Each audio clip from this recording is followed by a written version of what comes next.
Sorana ny tompo lehibe indray mbola tafahoana indray tsika n'ity tapany ariva tia ny amin'ny fanoizantsika ny lesona miarabantsika izay mbola tsy nifankahita indray zany a tamin'ny tapamarainy ary manonona trano ny fiadanan'ny tompo sy ny fahasoavany ho amintsika rehetra izany. Marina rehefa fa alohan'ny hanomboanany lesona dia tsy maintsy apetrakantsika amin'Andriamanitra ny fampianarana satria tsy amin'ny fanalanana fahendrena fa amin'ny fanahin'ny tompo reriany dia manasantsika indray ary hivavaka isika. Tompo Ray masina sy tsara indrindro, mankalaza anao izay midery anao ary manome voninahitra anao, eny mananatra avy ny anaranao izay hatramin'izao ka ho mandrakizay. Ankehitriny izay iray dia hanondra ny fianarana sy ny fandiniana ny teninao. Dia eo amin'ny fandrefesana ny tempolo amin'ny boky ny Apokalipsy izany. Raha io mampianarana ny teninao amin'ny alalan'ny fanahinao masina. Fa vonikeny izay vahoakanao, sokafy ny fonay, sokafy ny sainay, hamantaranay ny sitraponao. Ka dia meo fahendreny izay raha io, meo fahalalana izay raha io, areoko izay hihetra io anatrehinao amin'ny alalan'ny teninao. Aoka nitahotra anao ny toetra ao anatinay. Ninona fisainana fafan'ilay ratsy na zana-pikalefan'ilay ratsy, na fanakorontanana ny fan'ilay ratsy mandritra izao fampianarana izao dia aoka raha tsy hanakery tsy hanampahifanana izany. Fa ilay vonona noho ny amin'ny rahan'ny zanak'ondry sy ny fofinain'i Kristy. Ko mandidy anao izay ry devoly Satana sy ny asanao rehetra, miala ianao tsy manana anjara amin'izao fampianarana izao. Sy amin'ny tokantrano any izay miendry izao fampianarana izao, na amin'ny lafin'iny na amin'ny lafin'iny. Ilay vonona ianao sy ny asanao rehetra. Roahana ianao amin'ny anaran'i Kristy sy noho ny amin'ny rahan'ny zanak'ondry. Ny anaran'i Jesosy.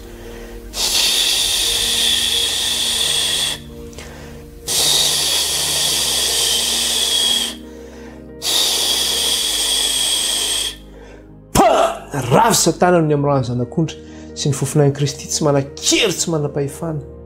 amin'ny fampianarana ny teninao Andriamanitra iray, tsy manan-kery tsy manam-pahefana amin'ny olona izay mihaino izao fianarana ny teninao izao Tompo Andriamanitra, ary tsy manan-kery tsy manam-pahefana amin'ny fitaovana rehetra izay ampiasaina sy ny tokantrano izay nohona izao fampianarana izao. Ka dia midery anao izay iray mankalaza anao izay manome voninahitra anao izay. Faoka iray ilay fanahy ny zanaka natsangana antsoinao hoe Abaray ny toetra ao anatinay. Dia ilay fanahy mahery izay nampanantenanao Kristy fa ho arotsaka ao mivahoaka anao. Fa azo hery ianao ianareo amin'ny irotsahan'ny fanahy aminareo. Ka aoka raha izany fanahinao masina izany nirotsaka aminay amin'ny fahafenoana ka namasina anay sy tantananay amin'ny marina rehetra. Dia mampianarana raha io ny teninao amin'ny alalan'ny fanahinao fa vonikeny izay voakanao. Dia raina mandrakizay ny anaranao raha io, dia ray ny anaranao Kristy io. Halleluja. Amen. Nirosindray ary tsika. Nresaka zany tsika, tafiditra tsika amin'ny resaka hoe eo mantsy ilay hoe fanavana zany izay nataon'Andriamanitra. Satria ny saran'Andriamanitra mihitsy zany ny vahoakany amin'ny fomba fanao rehetra zany. Dia ny fanavana zany izay hitantsika voalohany zany amin'ny hanavan'Andriamanitra zany dia niresaka tsika ny amin'ny resaka hoe sakafo, kay amin'ny resaka sakafo koa zany dia misy ny fanavana. Dia verenantsika vakina kely izy eo amin'ny Levitikos toko 20, ny andininy 520. Levitikos toko 20 dia ny andininy 520. Vakina ny anaran'i Jesosy rehefa hita izany. Ary avao ny biby madio sy ny maloto,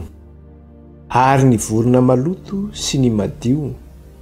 Ary aza mametaveta ny fanahinareo amin'ny biby na amin'ny vorona na amin'izay rehetra mandady na mikisaka amin'ny tany izay navahako ka nolazaiko taminareo fa maloto. Sen'Andriamanitra eto zany Andriamanitra dia miteny hoe avao ny biby madio sy ny maloto izy, ny vorona madio sy ny maloto izy, sy izay mandady na mikisaka amin'ny tany izy, izay navahako ka nolazaiko taminareo fa maloto. Fa raha mihinana an'izany zany dia araka ilay tenen'Andriamanitra aza mametaveta ny fanahinareo amin'ny biby izy, na amin'ny vorona na amin'izay mikisaka amin'ny tany na mandady izy. Amin'ny teny frantsay izy hoe ne rendez pas vos personnes abominables izy par des animaux, zany hoe aza mametaveta ny tenanareo amin'ny biby. Zany hoe mametaveta zany. Raha antsika maheno hoe miala tsiny amin'ilay fitenenana, ohatrany hoe misy olona vetaveta reny zany miresaka ohatra misy zavatra tsy manjary isany dia tena hoe mikiriko be ianao maheno anazy na misy olona vetaveta manao zavatra adalàna eo dia sendra hitanao dia mahatsiravina mijery anazy tsy mety karazana zavatra vetaveta mety azotsika sainina any tsy fantatro zay any dia ohatr'izay zany hoe mametaveta ny tenanao zany ianao ohatra anankiray fotsiny raisiko zavatra misy zavatra misy zavatra hitantsika foana zany raisika fotsiny reny alika reny ohatra hoe misy olona mandoa io dia avy le alika miazakazaka tonga dia hoan'le alika indray ny lohan'le olona zavatra vetaveta zavatra marikiriko ange zany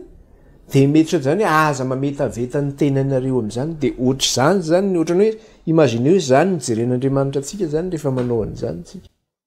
hoe mihinana zavatra sen'Andriamanitra tsy hoanina dia zavatra marikiriko sy zavatra vetaveta ohatr'izany hitan'Andriamanitra ne rendez pas vos personnes abominables hoe aza mandoto ny tenanareo amin'izany aza mandoto ny fanahinareo amin'izany aza mametaveta ny fanahinareo izy donc zany tsy tokony manao an'izany zany isika zanak'Andriamanitra zany fa navahan'Andriamanitra hoe avao izy izay biby naseko navahanareo na mandady na mikisaka ozy izy na vorona ozy izy avao izy zany zavatra zany jerentsika ihany koa izy eto amin'ny andininy fahaina amby roapolo eo dia zao ny tenenina ina mahatonga an'Andriamanitra mitenen'le izy hoe avahana satria arak'lefa nitenentsika teo aloha manao hoe satria nareo ny sarahako izy izy tamin'ny firenena rehetra ary mbola naverindray izy eto amin'le andininy fahaina amby roapolo zany dia zao ny teneneto hoe aoko masina ho ay ianareo satria masina ao Jehova ary efa navahako tamin'ny firenena samihafa ianareo mba ho ay zany hoe le fanavahana zany le biby madio sy ny biby maloto dia fanamasinana antsika zany le izy hoe aoko ho masina ho ay ianareo satria masina ao Jehova Andriamanitra reo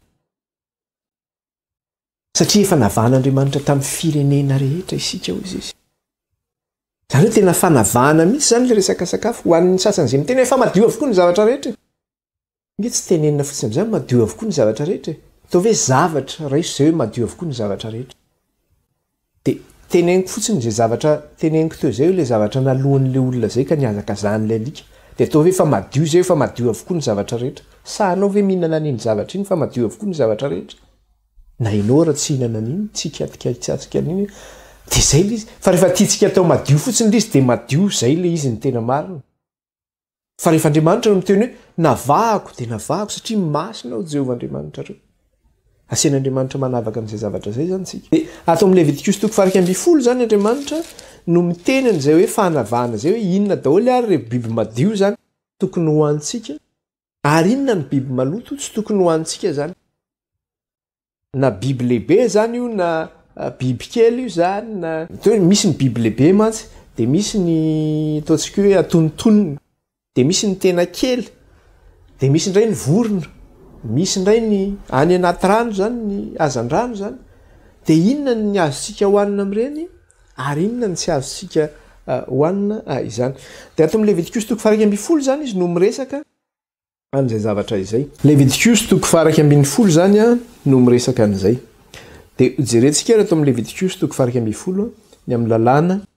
ny amin'ny biby azo hohanina sy ny tsy azo hohanina izany vakitsika ny andininy voalohany ka hatramin'ny fahatelo raisika aloha ny andininy voalohany ka hatramin'ny fahatelo zany dia ahoana ozy izy ato ary Jehova niteny tamin'ny Mosesy sy Arona ka nanao taminy hoe mitenena amin'ny zanak'Israely hoe izao no fihinanareo amin'ny biby rehetra ambonin'ny tany izay biby rehetra mivaky kitro na misaraka tsara ny kitrony sady mandinika izy no ho fihinanareo izay biby rehetra mivaky kitro ka misaraka tsara ny kitrony sady mandinika izy no fihinanareo andininy faefatra kanefa amin'izay mandinika sy mivaky kitro dia izao kosa no tsy ho fihinanareo dia teneniny indray zany le izy rehefa aveo inona zany aloha ny azo hohanina ny azo hohanina zany ozy izy dia zao hoe izay biby rehetra mivaky kitro ka misaraka tsara ny kitrony sady mandinika izy no fihinanareo inona aloha mivaky kitro iny eo amin'ny tongon'le biby zany hoe le sabô zany eo amin'le sabôan'le animalina iny zany ohatrany hoe omby na ondry na osy izy dia mivaky le kitrony zany hoe misaraka ohatr'izao zany le oloha iny ny atao hoe mivaky kitro izy fa raha mikambana zany izy ohatrany hoe soavaly de tsy mivaky kitro zany izy raha mikambana izy ohatrany soavaly de tsy mivaky kitro de ny omby zany a ny ondry na ny osy zany reny zany mivaky kitro reny de misy miteny koa za koa malala anankiray ozy ny anina zao de iny kisoa koa vaky kitro koa izy ny kisoa fa misy hafa koa nge mivaky kitro ohatrany kisoa fa moa ve zay no fihinana hoe mivaky kitro no fihinana fa misy condition anankiroa no tenenina biby mivaky kitro sy maninona sy mandinika ozy izy andininy fahatelo izay biby rehetra mivaky kitro ka misaraka tsara ny kitrony sady mandinika izy no fihinanareo zany hoe sady mivaky kitro zany izy no mandinika no fihinanareo zero tsara ny omby rehefa avy mihinana vilona iny izy de maninona de rehefa makaina tsara am'izay le omby de tonga amin'ny fiteny hoe miregurgité izy averiny aombavany le ahitra nohaniny iny de miverina mitsako ndray izy za mitsako ndray zany le omby zany de mihinana le vila zay zany atao hoe mandinika ny omby manao an'izay zany ny osy manao an'izay ny ondry manao an'izay fa ny kisoa tsy mandinika ny kisoa zany tsy mandinika misy biby hafa koa tsy manao an'izay tahaka ny rameva koa zany tsy manao misy condition tsy feno le izy zany raha ohatra hoe mandinika fotsiny le biby de tsy azonao hohanina na hoe vaky kitro fotsiny izy de tsy azonao hohanina fa tsy maintsy hita ao anatin'le biby zany hoe sady mandinika izy no mivaky kitro reo zany condition hita ho aminy de jerena am'izay hoe inona ny hita ao anatiny de jereo zao tenenina izy eo amin'ny andininy fahaefatra ka hatramin'ny fahavalo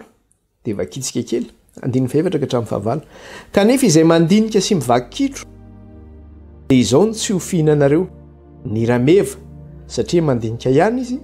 nefa tsy mba mivaky kitro zany hoe ny rameva zany mandinika fa tsy mivaky kitro maloto aminareo izy ary ny iraka hozy izy satria mandinika ihany izy nefa tsy mba mivaky kitro maloto aminareo izy ary ny rabitro firy ny rabitso eny an-tsena varotany zany ny bitro ary ny rabitso satria mandinika ihany izy nefa tsy mba mivaky kitro maloto aminareo izy satria maninona ny bitro ny tongony bitro voalohany io de tsisy kitro ny bitro fa patiny anazy faladi izy manana faladi ny bitro fa tsy manana kitro akory izy zany fa mandinika ny bitro fa maloto ny bitro tsy azo hohanina ary ny rabitro satria mandinika ihany izy nefa tsy mba mivaky kitro maloto aminareo izy ary ny kisoa fa mba nieritreritra ny sasany teo mba tsy voatonina teo fa voatonina ary ny kisoa satria mivaky kitro ihany izy ka misaraka tsara ny kitrony nefa tsy mba mandinika izy maloto aminareo izy ny kisoa zany tsy azo hohanina maloto satria tsy mandinika ny kisoa andininy fahavalo de ahoana izy ny enany reny tsy ho fihinanareo ary ny fatiny tsy ho kasianareo akory zava maloto aminareo ireny ny enany reny tsy ho fihinanareo zava maloto aminareo zany tsy azontsika hohanina zany de zay zany mikasika an'ireo biby azo hohanina sy ny tsy azo hohanina mijery ndray ary sika zany ny biby any anaty rano ndray zany hitantsika zany ny biby manana tongotra efatra lehibe zany teo zany de hitantsika hoe ny biby mandinika sy mivaky kitro any azo hohanina zavatra ho jerentsika ndray ary de jery ndray tsika ny biby any anaty rano zany na any amin'ny rano mandeha io na any amin'ny ranomamy zany io na any amin'ny ranomasina zany de ahoana indray ary ny trondro zany hohanitsika ny azan-drano inona ny karazana trondro hohanitsika azontsika hohanina ve ny atsantsa azontsika hohanina ve ny crevette azontsika hohanina ve ny langouste azontsika hohanina ve ny horita azontsika hohanina ve ny reny coquille reny le inona ny anaran'ny huître reny zany aty huître ny anarany fa tsy haiko any Tamatavy izy rehefa miteny mandalo morotsiraka izy tekateka plazany azy hoe tekatekany zao azo hohanina ve ny tekateka zany fa ny soratra masina zany no milaza an'izay de hojerentsika raha lizy zao ndray ny teneniny ato amin'ny andinin'ny fahasivy indray ary ahoana izy izy eo amin'ny andinin'ny fahasivy toko faraky amby folo eo any ny andinin'ny fahasivy ary am'izay rehetra ao anatin'ny rano de zao no fihinanareo izay rehetra misy vombony sikirany ao anaty rano na ao anatin'ny ranomasina na ao anatin'ny ony no hofihinanareo ireo zany no fihinantsika ahoana tsara ozy izy averiko tsara ny am'izay rehetra ao anaty rano izy izy de izao no fihinanareo de izay rehetra misy vombony sikirany ao anaty rano na ao anatin'ny ranomasina na ao anatin'ny ony no fihinanareo ao anatin'ny ony zany le rano miangana reny hoe laka zany na ao anatin'ny rano mandeha zany na ao anatin'ny ranomasina zany de izao ihany misy vombony misy kirany ohatran'le teo ihany zany condition anankiroa raha le biby lehibe hitantsika teo zany de hoe mivaky kitro sy mandinika fa eto indray zany de zao niazan-drano zany resahany eto niazan-drano zany zay resahany eto de zao hoe sady misy vombony no misy kirany zany hoe raha misy vombony fotsiny zany le izy kanefa tsy misy kirany de tsy azonao hohanina zany izy raha misy kirany fotsiny indray le izy kanefa tsisy vombony de tsy azonao hohanina izy de mandray ohatra tsika raha raisitsika zao ohatrany raisitsika ohatrany hoe ny atsantsa zao misy vombony izy zany hoe nazoara zany fa tsy misy kirany ny atsantsa reny orita reny tsy hitanao tentaculaire be iny fotsiny mandehandeha iny sady tsy vombony iny tsy aizany tsisy kirany tsy azonao hohanina zany iny orita reny ny tekateka zany tsy azotsika hohanina satria coquille satria zay ihany no tenen'Andriamanitra hoe zao ihany no fihinanareo ny amin'ny hazan-drano ny misy vombony misy kirany ny crevette tsy azotsika hohanina ny langouste tsy azotsika hohanina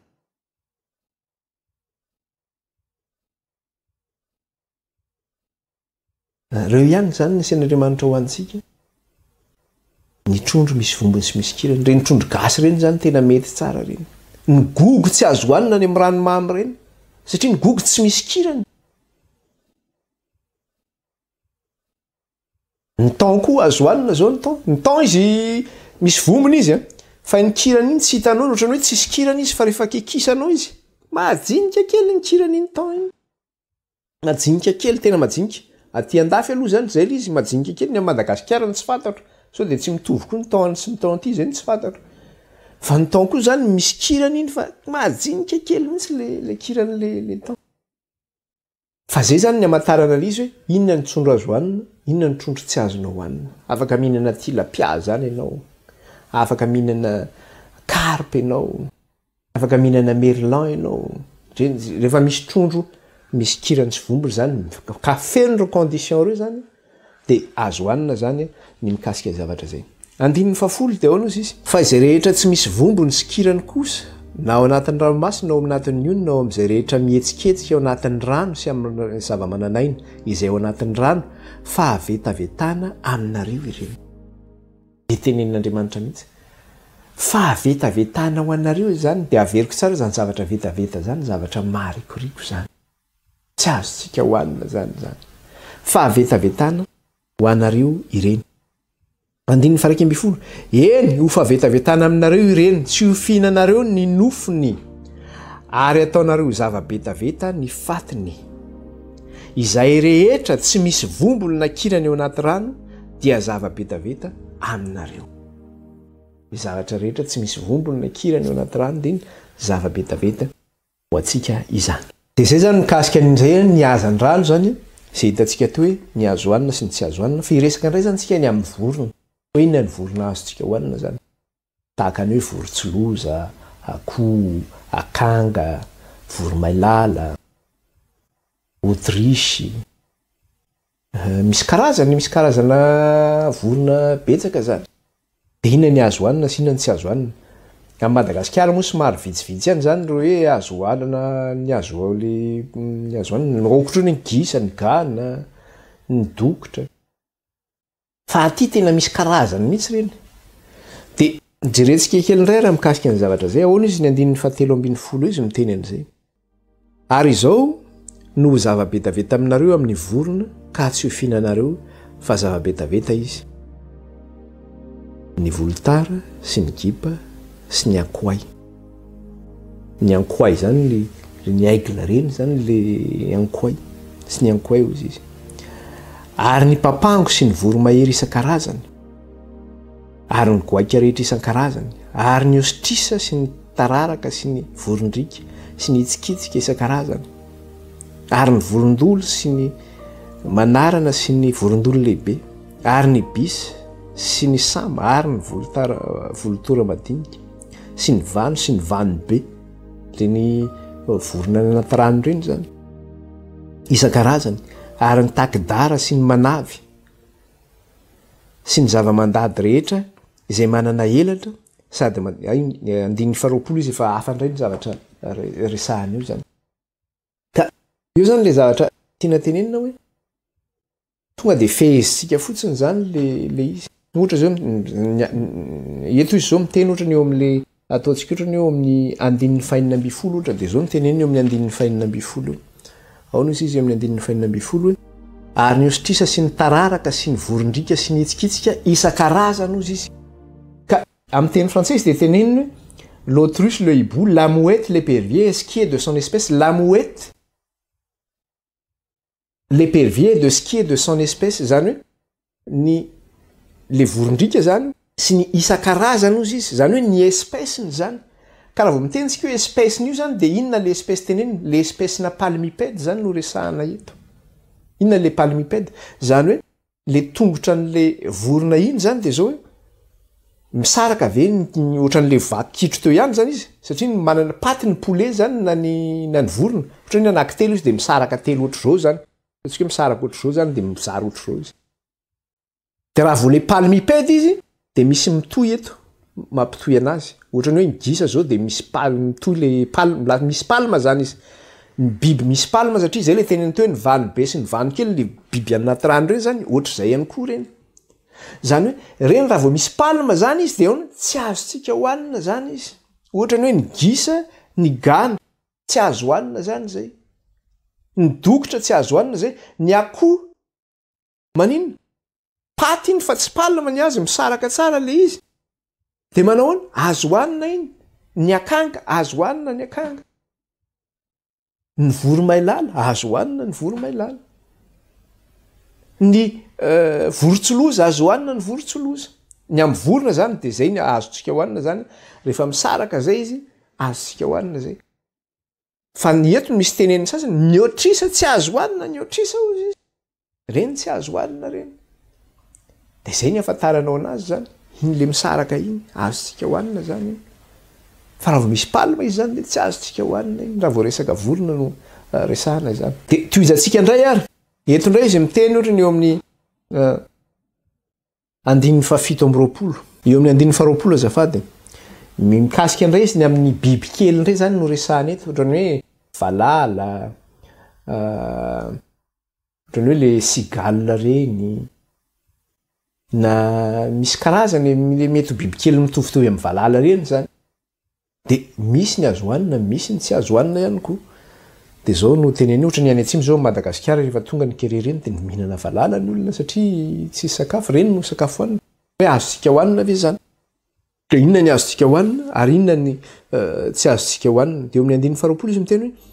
ny zava-mandady rehetra izay manana elatra sady mandeha tongotra efatra de ho zava-betaveta aminareo. Ny zava-mandady rehetra izay manana tongotra, izay manana elatra sady mandeha tongotra efatra de ho zava-betaveta aminareo. Ny mandady rehetra ozy izy, izay manana elatra zany. Sy izay mandeha tongotra efatra de ho zava-betaveta aminareo. Nefa izao kosa no fihinanareo amin'ny zava-mandady izay manana elatra sady mandeha tongotra efatra de izay manapingotra ambonin'ny faladiany itsipihany eo amin'ny tany. Inona ny azontsika hohanina zany amin'ireny biby kely reny? De ireo izy izay manapingotra amin'ny faladiny itsipihany amin'ny tany, tahaka ny valala zany, manapingotra izy de iny mampisaoty anazy. Le mampisaoty zany le biby misaoty no teneniny io le hoe manapingotra. Le biby kely misaoty iny. dia ny valala igny dia tenenina io misy karazana valala izy ny aintsika moa rehefa valala dia valala io zany fa ty misy karazany be deaibe ny valala dia tenenina io ihany le izy amin'ny eto ihany tenenina io ihany le izy ohatra ny amin'ny faharoambiroapolo io zany izy dia miteny an'iny amin'ireny dia izao no fihinanareo ny valala isan-karazany dia reto le karazana valala ny solama isan-karazany ary ny argoly isan-karazany ary ny agaba isan-karazany io zany espèce-na valala daholo fa samy manana ny anarany zany lay izy izany andiny fa 720 fa ny zava-mandady rehetra izay manana elatra mandeha tongotra efatra afa-tsy ireo dia ho zava-betaveta aminareo dia ireo no zava-maloto aminareo ary zay rehetra mikasy ny faniny dia aloto mandra-parivan'ny andro izy io zany tsy azontsika hohanina zany le raha vao tsy manam-pingotra itsipihany amin'ny tany izy zany nefa manana elatra izy dia tsy azontsika hohanina zany zay dia efa fantatsika zany inona zany ny azontsika hohanina ohatra reny anina reny koa manahoana zany reny manahoana reny chenille reny azontsika hohanina ve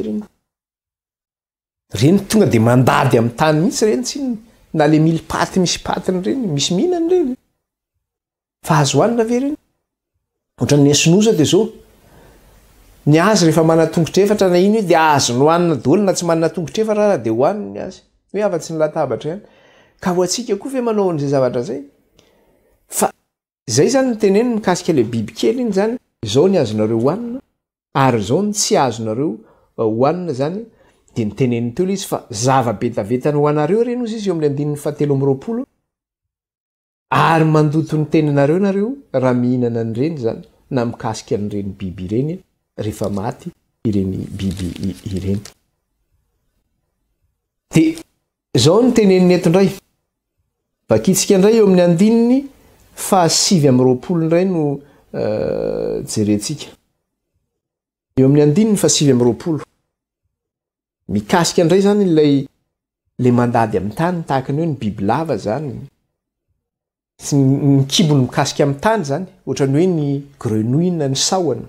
reny mikasika amin'ny tany ny kibony zany dia manahoana azontsika hohanina ve reny dia teneniny eto le izy 920 izy no mitenen'izay zany ary izao no aloto aminareo amin'ny biby izay mandadina mikisaka amin'ny tany ny kionkionna ny totozy sy ny sitra isan-karazany sy ny anaka sy ny koa sy ny leta sy ny ometa ary ny tany ireo no maloto aminareo ny biby rehetra izay mandadina mikisaka izay rehetra mikasika ny fatin'ireo dia aloto mandra-parivan'ny andro izy tsika zany tsy mihinana totozy otsika efa ngazo hohanina ny totozy tena mibetsaka mihinana totozy any Afrika mihinana totozy ny olona misy mihinana totozy any ary varotany eny an-tsena mihitsy ary ny totozy io le voalavo be eo mandady mikoriza miazakazaka eran'ny tokotany sy ny karazany amin'ny alina fampisamborany ireny mivoaka avy any tatatra any izy rehefa any Antananarivo any tena misy ohatr'izany mihitsy ny angezany any fa ngamba tena hoe ohatrinona ny kilao an'iny entsany iny sao dia mivadika fozahorana eo koa iny rehefa avy eo dia mino fa mba tsy mihinana totozy angambitsika sa osytsika eo madio avokoa ny zavatra rehetra dia iny ndray moa ajanareo indray zany fa tsy miditra amin'izay resaka izay fa eo amin'le biby teneniny teo zany dia zao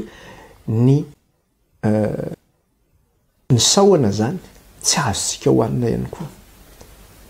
satria mikasika amin'ny tany ny kibony ny saoana tsy azo hohanina nefa tena misy olona tian'ireny cuisse de nymphe reny matsiro mihitsy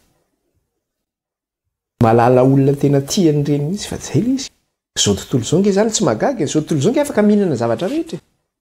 fa ianao zany raha vao amin'Andriamanitra ianao dia manao any zao ny zavatra azonao hohanina zao ny zavatra tsy azonareo hohanina aoka ho masina ho ahy ianareo satria masina ao Jehovahandriamanitra reo izao no nanavaka anareo tamin'ny firenena rehetra tena navan'Andriamanitra antsika zany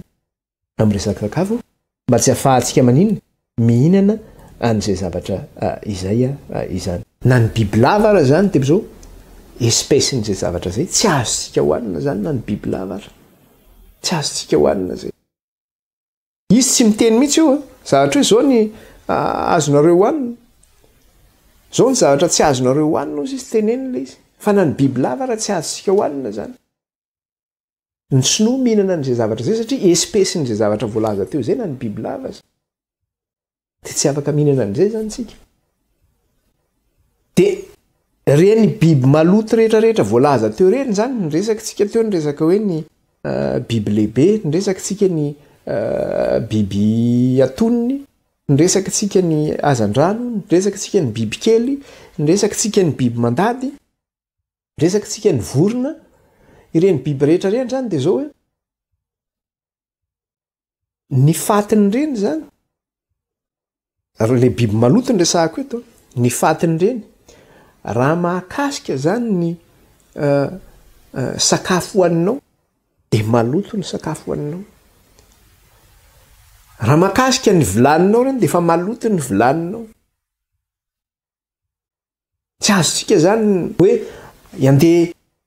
ohatra hoe hihinana any amin'ny restaurant ianao, miditra restaurant zany ianao, dia misy karazana sakafo présenté eo amin'ilay afisy eo amin'ny restaurant. Henakisoa sy amalona, henakisoa sy ravitoto,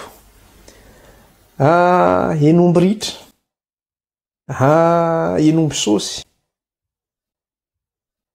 trondro zao sy ny karazany. Dia ohatra ianao naka an'le ohatra ho zany, naka trondro zany ianao, na hoe naka henomby ritra ianao, dia nefa ianao mba te hihinana ravitoto dia mba aleo mba le ravitoto fotsiny alaiko fa aza asiana le henakisoa mba asiako le ravitoto fotsiny efa ao zay, efa maloto iny, tsy azonao hohanina. Ary raha ny fitaovana nampiasaina an'ireo sakafo ireo raha zany ka nikambana, na dia hoe tsy misy ary ny anankiray fa ny hoe ny anankiray no hoe nikisoa tery dia le ompy tety ohatrany, kanefa le fikarakarany azy tao le sotro be tetsy any no nataony amin'le ilany tetsy dia efa maloto zany, tsy azonao zany zay zavatra zay. Zay ny teneny eto amin'ny 720 izy miresaka an'izay, eo amin'ny 720 ka hatramin'ny 720 sy ny 530 tapany voalohany. Bakitsika kely 730 zafady, 730 dia ozy izy ary amin'ny vilany tany izay ilatsahan'ny fatin'ireo dia aloto izay ao anatiny na inona ary ny vilany dia hovakianareo izy. Eto miresaka vilany tany izy. Dia ozy izy ary ny anina fihinana rehetra ozy izy izay asiany rano sy ny fisotro rehetra izay sotroina dia aloto koa na tamin'ny fanaka na inona na tamin'ny fanaka inona ozy izy. Ary aloto izay rehetra ilatsahan'ny fatin'ireo ozy izy na fanendasana na vilany mirakotra dia hovakivakiana izany izy. Ny zavatra tiana tenenina eto zao hoe rehefa mikasika an'io zany le izy dia maloto le izy. Fa tsy hoe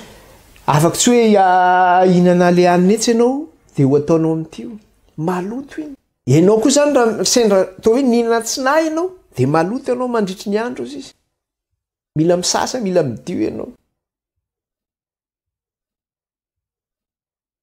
Aza mametaveta ny fanahinareo amin'izany ozy izy. Aoka zany tsika manino raha an'Andriamanitra tsika, avahan'Andriamanitra tsika na amin'ny sakafo antsika zany, tsy azo aroroam-paratsiana zany, tsy azo atao zay zavatra zay hoe hihinana ny tsy fihinana, na hoe ty ihany no any nitsenitseny le mandeha hoa sendra namonjy mariazy dia norosovany le sakafo. Nisy foie gras le sakafo, le foie gras be reny zany tao amin'le sakafo. Dia nataony zareo tamin'le salady le izy. Tonga teo ambony latabatra le izy nijereny ohatry zao fotsiny le izy. Dia ny latabatra taminao teo nisy olona mitovy finoana aminao zany. Mitovy finoana hoy aho. Fa maninona? Tsy mitovy le fanarahana le tenin'Andriamanitra. Rehefa tonga teo izy dia nijerena dia tsy nihinana.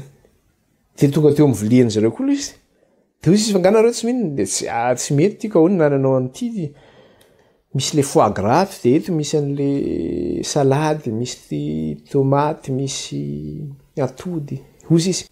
esory fotsiny le foie gras dia hoany le salady. Vao mainka andray ianao nijery ianao inona ndraiky mbola ambaran'le ramatoa ty na le rangahy ty.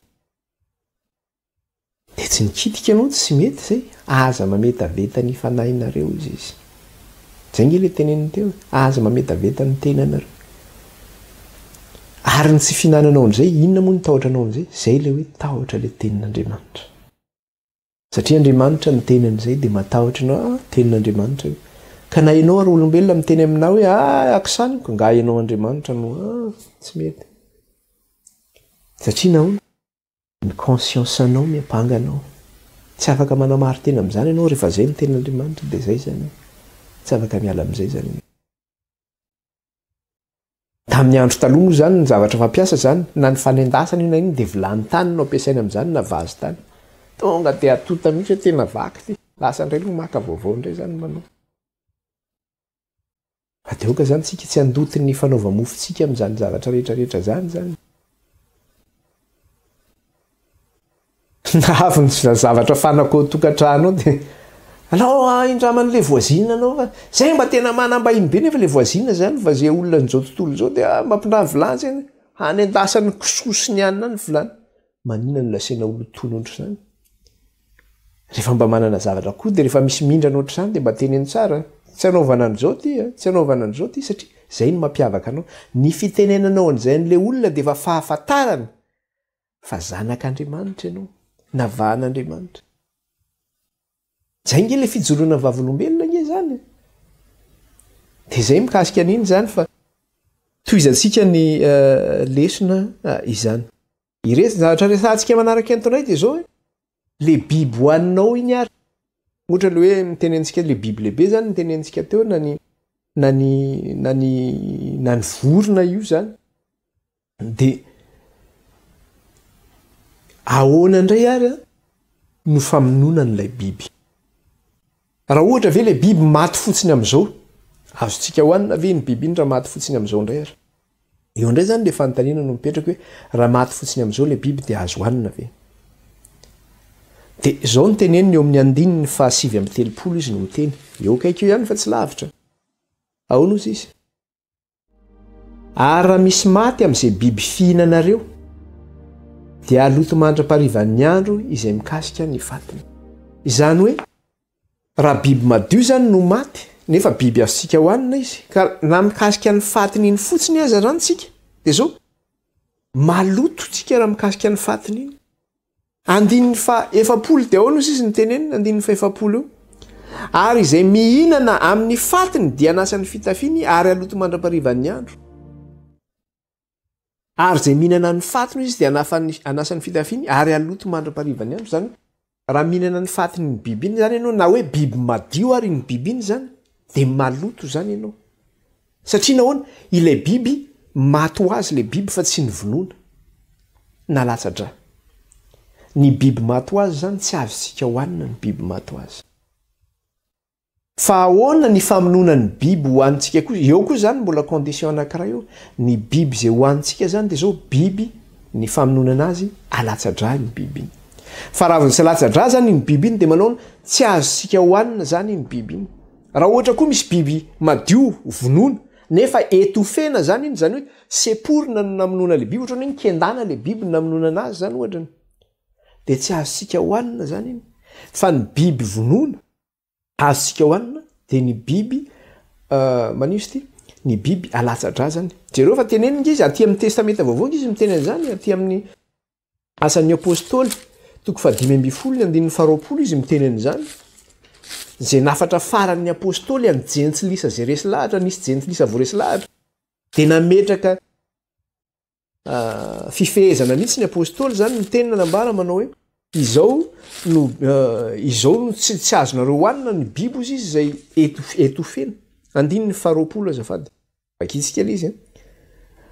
fa aoka noratra epistily aminy isika mba hifadin'ny hena fa avetavetana aterina amin'ny sampy sy ny fijangajangana ary ny zavatra kendaina sy ny ra zany hoe ny biby zany zay kendana na hoe etofena na hoe seporina zany tsy azo hoanina zany io zay aty amin'ny testamenta vaovao izy miteny an'izany mbola miverina zany hoe amin'ny testamenta vaovao hoe ny biby kendana tsy azonao hoanina mbola nampiny areo hoe ny ra ihany koa tsy azo hoanina ny ra an'le biby tsy azo hoanina zany hoe ny rany biby zany tsy azo anina zay mahatonga le izy hoe rehefa mamony le biby zany ianao de tsy maintsy alatsa-dra le biby zay le zavatra niteneniny teo ny biby zay hoaninao zany de tsy maintsy alatsa-dra tsy resika inge ty amin'ny Leviticus 7:10 izy miteny an'izay Leviticus 7:10 ny andininy 7:10 sy ny 4:10 Leviticus 7:10 ny andininy 3:10 sy ny 4:10 de ahoana izy na iza amin'ny zanak'Israely na amin'ny vahiny eo aminy no mihaza ka mahazo biby na vorona izay fihinana dia ahidiny amin'ny tany ny rany ka ho totofany fa amin'ny hainy nofo rehetra dia ny rany no hainy koa izany no ilazako tamin'ny zanak'Israely hoe aza mihinana ny rany nofo fa ny rany no hainy nofo rehetra fa izay rehetra mihinana azy dia aringana zay zany ny antony hoe maninona tsy maintsy alatsa-dra le biby satria ny hainy nofo rehetra ozy izy dia amin'ny rany hoe la vie de toute animal et dans son sang ao anatin'iny zany ny hain'le biby ao anatin'iny rany iny ka raha ohatra zany misy olona zany mihinana rahana biby na hoe rahan'akoho io na rahan'omby io de inona ny dikan'izay mihinana ny hain'le biby zany izy mihinana ny hain'le biby iny tsy avelan'Andriamanitra hihinana ny hain'ny biby ianao raha ran'Andriamanitra zany zay avan'Andriamanitra zay nefa ny manona ny olona mihinana an'izany mihinana saucisse boudin ny olona mihinana rahan'akoho ny olona atao anatin'le ron'akoho iny le rahan'akoho de hoanina tsy azo hoanina zany zay fa hoe ny hain'le biby ozy izy de iny ao amin'ny rany ny hain'le biby de tsy azontsika hoanina zany zay zavatra zay andininy 5:20 toko 5:10 toko 5:10 any koa izy de miteny an'izay eo amin'ny andininy 5:20 de ozy izy aza homana zavatra misy raha ozy izy tapany voalohany aza homana zavatra misy raha zany hoe tsy azontsika hoanina mihitsy zany ka rehefa mamony biby zany ianao de maninona le biby tsy maintsy alatsa-dra foana zany le biby rehefa mamono anazy ianao alatsaka ny ran'le biby raha kendaina zany ny amononany ny biby iny na etofena zany ny biby iny seporina ny vavany na ny olona ka maty am'izay izy de tsy azontsika hoanina izy na maty ho azy koa le biby araka le hitantsika to hoe maty ho azy mety hoe maty narary le biby tsy azontsika hoanina iny fa ny famonoana le biby hoantsika zany de zao tsy maintsy alatsa-dra ny biby izay hoantsika izany de zao ny ten'Andriamanitra ihany koa eto amin'ny Leviticus 7:10 eo akaiky eo ihany zany andininy 10 ka hatramin'ny 12 andininy 10 ka hatramin'ny 12 de zao ny ten'Andriamanitra ho an'ny olona zay mihinana an'izany fa ary na iza amin'ny taranak'Israely na amin'ny vahiny eo aminareo izy izy no mihinan-dra ny tavako dia hanandrana ny olona zay mihinan-dra ka ho fongorako tsy eo amin'ny firenena izy fa ny hainy nofo dia amin'ny ra ary nomeko anareo zany atao ambonin'ny altara anaovana fanavotana ho anareo fa ny ra no manao fanavotana satria aina izany koa izany no ilazako tamin'ny zanak'Israely hoe aza misy mihinan-dra na ianareo na ny vahiny eo aminareo zereo tsara fa ny zanak'Israely rehefa manota de mitondra biby izy eo anatren'Andriamanitra omby na ondry na osy na mitondra vorona koa izy de alatsa-dra iny vorona iny de ny rahan'iny biby iny no hoentiny eo anatren'Andriamanitra afafy zany anaovana fanavotana ho atsika zany hoe ny hain'iny biby iny zany no anaovana fanavotana ho atsika itsika ny manota de le biby no maninona no manao fanavotana ho atsika tsy azotsika hoanina zany ny raha ran'Andriamanitra zany satria eo anatin'iny ny hain'le biby zany de tsy azo atao zany izay zavatra izay zany fa raha mihinana an'izay kosa ozy izy Andriamanitra ny tavako dia hanandrana ny olona zay mihinan-dra ka ho fongorako tsy eo amin'ny firenena izy raha masà zany ianao hifanandrana mitavan'Andriamanitra de mihinana zany ianao fa raha matahotra an'Andriamanitra ianao zany de maninona tsy mihinana an'izay zavatra zay zany ianao izay no mikasika an'iny zany fa hojerentsika ihany koa zany aty inona indray ny manaraka zay hojerentsika zany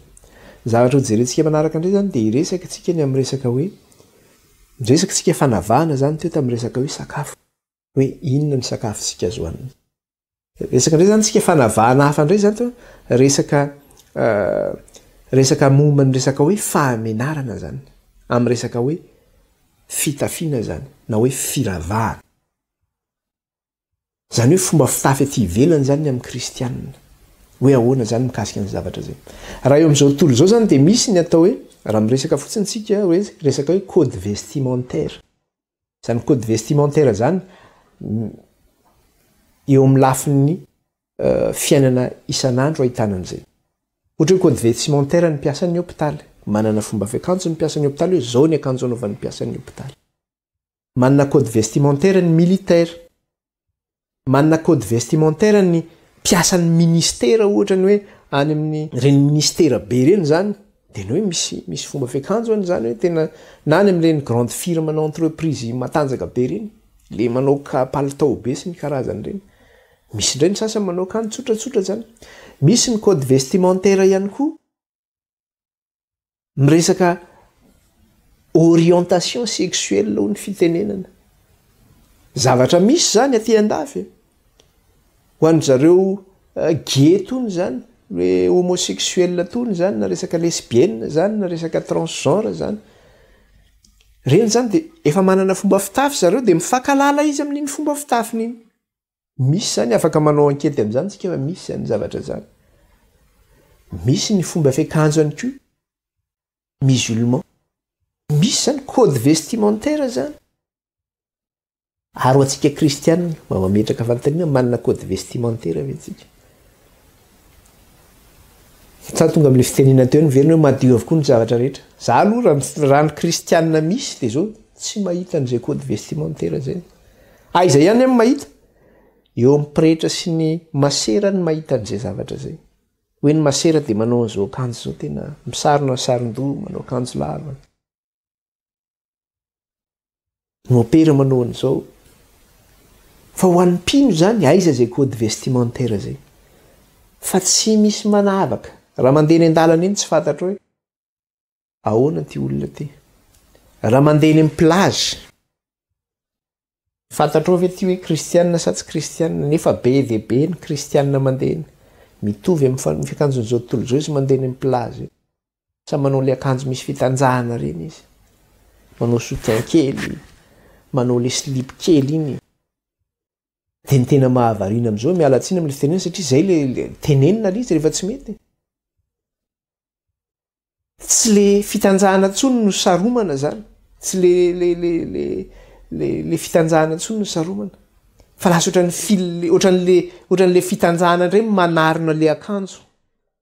zay ny zavatra misy mampitsoaka tsy fampiseho masoandro zany zavatra zany dia nefa betsaka ny kristianina manao an'izany dia izy ny mampanavaka no kristianina amin'izany tonga amin'le fitenena hoe mivavaka amin'ny andro alahady na mivavaka amin'ny andro sabotsy dia mangalatsakola-tsinainy ange zany ohatr'izay ny angely izy tsisy zany mampiavaka antsika izy le fanavahana andriamanitra miteny hoe aoko masina ho ainareo dia mametraka amintsika hoe masina ve zany fomba fitafy zany manao ny akanjo ny vehivavy dia manao le juste corps moulé reny izy na le manao akanjo fintsifintsy tsy haiko slim sa iny le anarany reny le mifintsifintsy be reny dia hita daholo ny forme na dia efa misy olona efa angeza be ara dia tsy manaiky koa fa izy koa mba hanao an'iny dia tena ohatrantsika le akanjona sobakaka zany ohatr'ireny zany le izy dia zay zany le izy tsy aiza ny maha-kristianina atsika zany amin'ny resaka hoe fitafiana tsy vitan'izany ihany resaka fitafiana zany ho hitantsika eo zany resaka fitafiana ho hitantsika eo ihany koa zany resaka le hoe ahoana hoe resaka maquillage manao maquillage ve ny vahoaka an'Andriamanitra manao firavaka ve ny vahoaka an'Andriamanitra manao ahoana ny coiffure ny vahoaka an'Andriamanitra izany dia ahoana izy ny apôstôly Petera mikasika an'izay resaka izay jerentsika kely aty amin'ny Petera voalohany aty zany jerentsika kely any alohan'ny apokalipsy any misy anazy io Petera voalohany any toko fahatelo Petera voalohany toko fahatelo ny andininy voalohany sy ny faharoa inona ny zavatra resahana eto zany hoe eto zany dia zao hoe ny resaka hoe fitondrantena kristianina zany ao anatin'ny fahamotinana zany no resahana eto ao anatin'ny fahamasinana no resahana eto hoe ny fomba fitafy aty ivelany resaka firavahana. Andiny voalohany sy ny faharoa. Ary izany koa ianareo vehivavy, maneke ny vadinareo mba ho voataonany fitondratena ny vavy izy, na dia tsy amin'ny teny aza, raha tahiny misy tsy manaky ny teny. Rehefa hita ny fahadiovan'ny fitondrantenanareo amin'ny fahatahorana. Ary aoka ny firavahanareo, aoka ny firavahanareo. Tsy ho zavatra eny ivelany toy ny firandranam-bolo sy ny firava-bolamena na ny fiakanjona, fa aoka ho toetra miafinao am-po izay tsy mety ho loha, dia ny fanahy malemy sady miadana izay soa indrindra eo anatrehan'Andriamanitra. Fa tahaka izany noho ny ravahan'ny vehivavy masina fahiny, resaka mantsika ty fahamasina. Tahaka izany no iravahan'ny vehivavy masina fahiny izay nanantenan'Andriamanitra sady nanaiky ny vadiny. Dia tahaka izany, dia tahaka ny Sara izay nanaiky an'Abrahama ka nanao azy hoe tompoko. Dia zanany ianareo raha mba manao soa koa ka tsy matahotra izay fampitahorana na inona na inona. Koa zanany ianareo raha mba manao soa koa izy ka tsy matahotra na inona na inona. Hoe tsy mitovy amin'ny fanaon'izao tontolo izao tsika, fa hafa zany ny fomba fitafitsika, hafa ny firavahantsika. Dia averiko le andininy faharoa to. Ao izy andininy voalohany sy ny faharoa to, ary toy izany koa ianareo vehivavy manake ny vadinareo mba voataonany fitondratena ny vavy izy, na dia tsy amin'ny teny aza, raha tahiny tsy misy manaiky ny teny, rehefa hita ny fahadiovan'ny fitondrantenanareo amin'ny fahatahorana. Ny fahadiovan'ny fitondrantenanareo amin'ny fahatahorana. Misy zany olona tsy manaiky amin'ny teny rehefa hotorianao ny filazantsara izy. Fa amin'ny fitondrantena io zany ianao dia efa fijoroana vavolombelona zany, hoe manahoana ny fitondrantenanareo. Ary maninona io zany matetika voalaza ohatrany hoe le vehivavy foana ny voateny nareo vehivavy maneke ny vadinareo, satria nahoana ny vehivavy zany dia zao somary mafy loha ihany angenareo vehivavy aloha, tena somary mafy loha mihitsy. Raha tsy zany ve Eva naka le aka voankazo voarara, tsy Adama angeny nakan'iny fa Eva ny nakan'iny. Dia vokatry ny nakan'ny Eva n'iny voankazo voarara iny dia zao hoe aoka ianao anaiky ny vadinao izy ny anapaka ny fanirinao. Zany nataon'Andriamanitra tamin'ny Eva. Zay no nahatonga hoe nilany lohan'ny vavy dia napetraka Andriamanitra izay rafitra izay nanomboka teo, satria be loha le vehivavy. Izy te handeha amin'ny lohan'iny mihitsy izy, ao tokantrano izy te hitondra mihitsy izy hoe zao. Dia zay zany izy ianareo vehivavy maneke ny vadinareo. Ka raha misy ozy izy dia amin'inona zany izay tokony hoe anekena ny vadiny? Amin'ny fitondrantena ao anatin'ny fahadiovana zany. Ka iny fitondrantena ao anatin'ny fahadiovana iny zany, raha misy olona zany hoe hitorianao ny filazantsara tsy voakitika any amin'ny teny amin'ny fitondrantenanao izy, dia maninona? Voakitika izy. Dia mandeha zay nisy kahasala amin'izay. Nandeha tamin'nisy fanasana zay dia niaraka tamin'ny vatoka zany tamin'izay. Dia fa nandeha teo amin'ilay fanasana teo dia nandeha. Ka amin'ny mahavehivavy moa vehivavy mora miteny zay ihany. Dia za miteny dia tonga dia sasainiko kely madama aloha, teny madama. Tonga saigny atako madama hoe tsy mety ny ataoko, inony ty ataoko, dia nangina izy. Tonga dia hitan'ilay olona teo ampita. Tena manaiky vady ianao izy. Zay no nataony jejereo amin'izany izy. Zay ilay hoe voakitika angely ilay olona, tonga dia fantany. Satria olona maninona ihany koa, olona mivavaka ilay olona teo ampita zany. Mety ny fitondratena, tonga dia izy mihitsy no niteny, ilay olona teo ampita no niteny, tena mety ilay fitondratena. Satria ilay olona zany mahafantatra angeny olona. Aoka ny lany lohan'ny vavy izy mbola resaka amin'izay koa tsika fa rafitra napetraka Andriamanitra zany, fa ny zavatra tena tiana teneny eto zany dia zao aoka ny fitondrantenanareo zany ho fijoroana vavolombelona eo anivon'ny manodidina anareo. Rehefa hita ny fahadiovan'ny fitondrantenanareo amin'ny fahatahorana, amin'ny fahatahorana iny, amin'ny fahatahorana ilay tenin'Andriamanitra io. Ny fahadiovan'ny fitondrantenanareo. Ny fahadiovan'ny fitondrantena io amin'ny resaka fomba fitafy ety ivelany hoe na tsy amin'ny vava fotsiny ary, satria izay ny teneny teo rehefa tsy amin'ny teny izy dia amin'ny fitondrantena. dia toy izany le vaky teny 17 ka hatramin'ny 9 manao hoe ary ao ka ny firavahanareo ny fitafiana zany tsy ho zavatra iny ivelany toy ny firandranam-bolo misy dia tena tsy maintsy raha tsy tena manao coiffure be tsara tarehibe sy ny anina ohatrany fampiderahana mihitsy zany iny aoka toy ny firandranam-bolo sy hoe ny firavahanareo tsy ho zavatra iny ivelany toy ny firandranam-bolo sy ny firavaham-bolamena na ny fiakanjona zany hoe ohatrany zavatra mirentirenty be zany na zavatra hoe tsy montina misy ange ka miresaka ohatrany hoe miresaka tsika teo hoe resaka firandranam-bolo io ohatrany hoe arak'ilay teneniko teo hoe izao tontolo izao manana ny kopom-bolony izao tontolo izao maninona mandoko volo be zao tontolo izao tontolo izao arak'ilay teneniko teo misy vehivavy dia sola be le vehivavy misy vehivavy dia sola be iny ilan'ny lohany satria zay lamody misy lamody mivoaka dia manaraka daholo ny olona rehetra dia ny zavatra misy nefa dia zavatra hita arak'ilay teneniko teo amin'iren'le zareo manao hira evangelika reny zany ary le izy miainga avaiza foana miainga avany Amerika avany le izy dia manaraka daholo ny rehetrarehetra avy eo dia nefa izy miran'i Jesosy iny zavatra iny ange ka exemple ho an'ny olona rehetra ny zavatra iny dia lasa micontamine le izy mifindra makany amin'ny vahoaka rehetra le izy aika azo atao zany zao nefa hoe kristianina ahoana nanaovanao an'izany aoka ho amin'ny fahadiovana ozy izy amin'ny fahatahorana zay nge le hoe fahadiovana amin'ny fahatahorana ka raha ianao ve mitory ny filazantsara ianao na ijoro vavolombelo an'Andriamanitra ianao miro an'Andriamanitra dia sola be na hoe feno tatouage ny tananao dia mety ve zany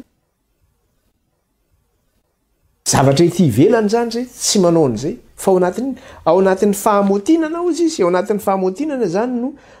anaovanao an'izay zay zavatra izay izany satria amin'ny andininy faharoa izy dia miteny hoe amin'ny teny frantsay voyons votre manière de vivre chaste et respectueuse ao anatin'ny fahadiovana sy ao anatin'ny hoe zavatra montina zany zavatra manome voninahitra an'Andriamanitra zany fa tsy hoe zavatra manala baraka zay nge le hoe respectueuse tsy zavatra manala baraka ny olona faly ary rehefa mijery ohatrany hoe mijery an'ireny le princesse any Angleterre reny zany hoe indray mivoaka avany tsy fantatro moa ny anarany izy vadiny vadin'le prince reo dia jereo tsara ny akanjony satria manana code vestimentaire zareo hoe tsy mahazo manao akanjo ohatr'izao nareo fa manala baraka tsy montina ny fomba fitafinareo raha zao ny akanjonareo dia manaraka an'izay izy manao zipo ohatrany amin'ny genou izy takona tsy mampiseho dia manao akanjo tena hoe akanjo madio fa ianao nefa jereo amin'ny maha-kristianina anao manahoana ny fomba firavahanao dia toy izany ihany le vaky teny teo toy izany le vaky teny teo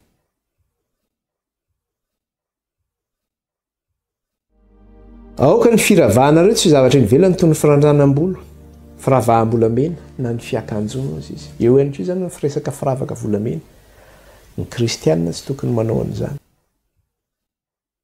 hoe miravaka volamena zany zavatra hity firavaka hiteny aminao tokony peratra mariazy zany no hiteny aminao any za manambady fa tsy manambady fa tsisy fotsiny eo no ny asako mahatonga n'le izy ny esorona satria tsy mifanaraka amin'ny asa ataoko le izy fa tokony manao peratra mariazy zany tsy tokony iny zany manambady ianao amin'iny fotoana iny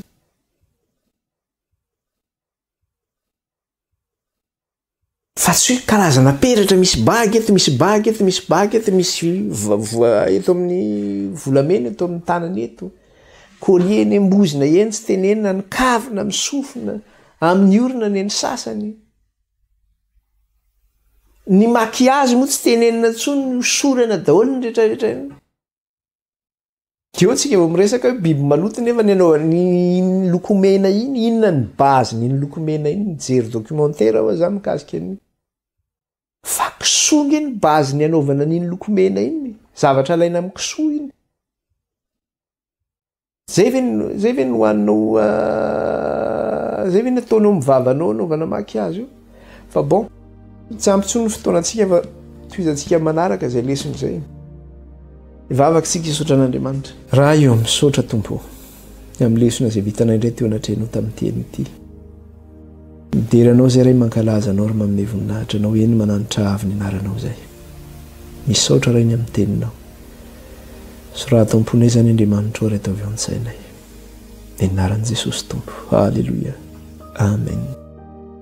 dia manao velomantsika rehetra ny anaran'i Jesosy ny teniko baibay indray ary tsika rehetra